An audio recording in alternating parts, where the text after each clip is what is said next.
Rencana pemerintah untuk memberikan aturan pelonggaran di rumah makan disambut baik oleh pengusaha.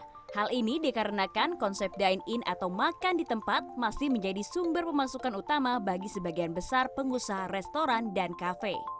Ya efeknya sih sebenarnya kalau untuk pemilik F&B kayak kita, terutama kafe atau restoran-restoran, ya cukup sakit sih bisa dibilang gitu ya. Karena kita di satu sisi kita menyediakan tempat tapi tidak boleh datang, orang juga kalau kita lihat dari tahun lalu, di tahun ini terutama di PPKM ini dibanding PSBB tahun lalu, purchasing power-nya mungkin udah berbeda dan behavior juga udah berubah. Jadi orang yang mungkin tahun lalu itu walaupun dia di rumah aja tapi suka berbelanja online, sekarang tuh juga udah menurun sih.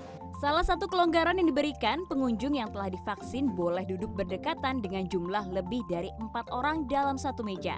Sebenarnya aku mendukung sih karena secara jadi lebih aman aja kalau semuanya yang makan dine-in udah divaksin, kayak gitu aja sih Mbak. Setuju banget ya kalau memang sudah bisa dine-in lagi. Selama kita kan kurang lebih hampir setahun lebih nih nggak bisa nongkrong bareng, nggak bisa ngobrol bareng di kafe. Rencana uji coba aturan ini masih dalam tahap penyusunan dan belum diberlakukan. Sebelumnya, Menteri Kesehatan Budi Gunadi Sadikin mengatakan COVID-19 akan bertahan lama sehingga perlu adanya penyesuaian untuk dapat hidup berdampingan dengan COVID-19. Mereka akan masuk dan akan memperoleh protokol yang lebih longgar dibandingkan dengan yang belum vaksin. Sama seperti misalnya kalau kita masuk restoran, ada daerah merokok atau tidak merokok.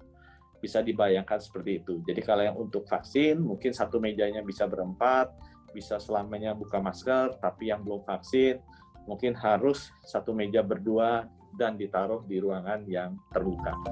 Pemerintah melalui Kementerian Kesehatan rencananya akan memberikan kelonggaran di 6 aktivitas, mulai dari perdagangan modern, perdagangan tradisional, transportasi, pariwisata, hotel dan restoran, hingga pendidikan dan keamanan. Vinanda Rahma, akun Coro, Jakarta.